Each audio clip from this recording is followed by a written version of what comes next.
Hello everyone, সবাই কেমন আছো? আশা করছি ভালো আছো। আজকে তোমাদের জন্য একটা দারুণ মজার রেসিপি নিয়ে চলে এসেছি, যা ছোট বড় আমাদের সবার পছন্দ, রসমালাই। খুব সহজেই বানাতে পারবে, একেবারে জলের মতো রেসিপি। তো এটা আজকে আমি বানাবো সুজি দিয়ে। আর কোনো চুপসে যাওয়ার ভয় থাকবে না, কোনো ভেঙে যাওয়ার ভয় থাকবে না। খুব সহজেই বানিয়ে দেখাবো। চলো তাহলে তোমরা রেসিপিটা দেখে নাও। তো প্রথমে আমি একটা কড়াই বসিয়ে দিয়েছি গ্যাসে।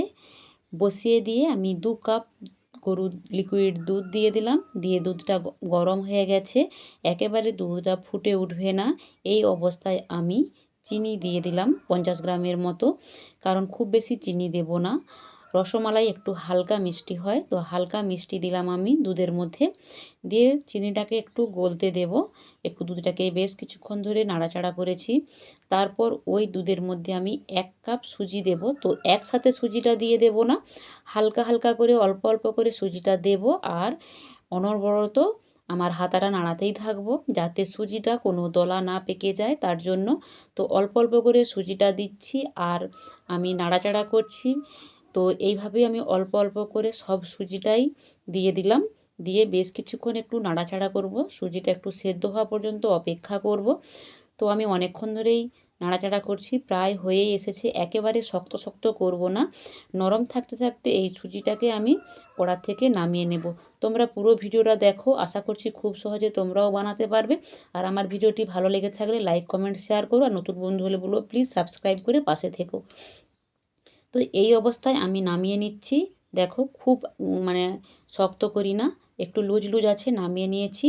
নামিয়ে হালকা একটু ঠান্ডা করে নিয়েছি। হাতে একটু ঘি নিয়েছি, ঘি দিয়ে তারপরে ওই সুজিটাকে আমি হাত দিয়ে একটু ডলে নিচ্ছি।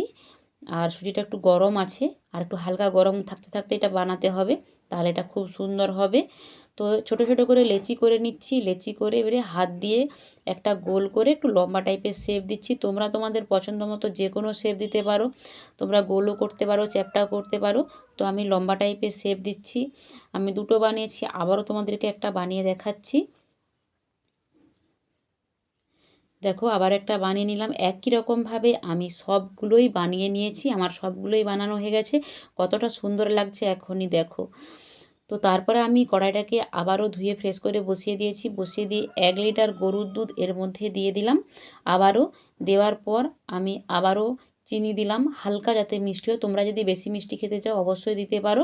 এরপর আমি 1 প্যাকেট 10 টাকাওয়ালা গুঁড়ো দুধের প্যাকেট দিয়ে দিলাম। দিয়ে ভালো করে হাতাটাকে নাড়িয়ে দিচ্ছি, কারণ দুধটা যাতে না দলা বেঁকে যায়, এই জন্য। বেশ কিছুক্ষণ দুধটাকে আমি ফোটাবো। তার আগে আমি 3টে এলাচ দিয়ে দিলাম। এলাচ দেওয়ার পর একটু ভালো করে দুধের সাথে মিশিয়ে নিচ্ছি, একটু নাড়াচাড়া করে নিচ্ছি।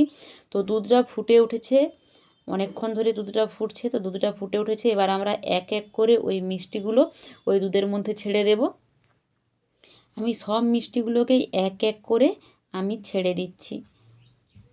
আর আমার পুরনো বন্ধুদেরকে বলবো অসংখ্য অসংখ্য ধন্যবাদ আমাকে অনেক সাপোর্ট করার জন্য। আর তোমাদের সাপোর্ট সত্যি আমার খুবই প্রয়োজন। তো তোমরা সাপোর্ট করলে আমি বিভিন্ন ধরনের রেসিপি নিয়ে আসবো, আর আমি অনেকটাই এগিয়ে যেতে পারবো সামনের দিকে। তো অনেকক্ষণ ধরে ফোটাচ্ছি, আর কতটা ফুলে ফুলে গেছে দেখো, আর অনেকটাই গাঢ় হয়ে গেছে। তো পারফেক্টলি প্রায় হয়েই এসেছে। আমি আর একটু গাঢ় গাঢ় করে নেব।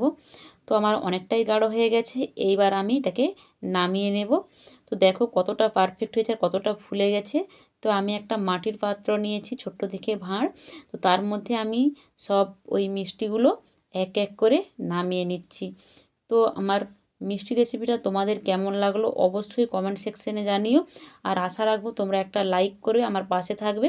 তো অপর দিকে আমি একটু সাজিয়ে নিয়েছি। তো কেমন লাগলো প্লিজ প্লিজ রিকোয়েস্ট করছি, সবাই জানাবে যে রেসিপিটা আমার কেমন হয়েছে। আর তোমাদেরকে আমি কেটে দেখাচ্ছি, দেখো কতটা পারফেক্টলি হয়েছে। আর রসমালাইয়ের যে রসটা খুবই অসাধারণ হয়েছিল। তো কালারটা দেখে তোমরা তো বুঝতেই পারছো। তো চলো তোমাদেরকে একটু কেটে দেখিয়ে দেই।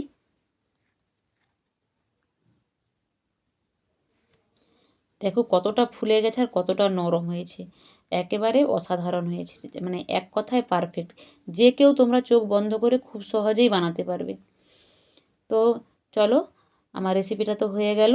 আজকে বিদায় নিচ্ছি। সবাই ভালো থেকো, সুস্থ থেকো, পরিবারের খেয়াল রেখো, আর আমার পাশে থেকো। টাটা।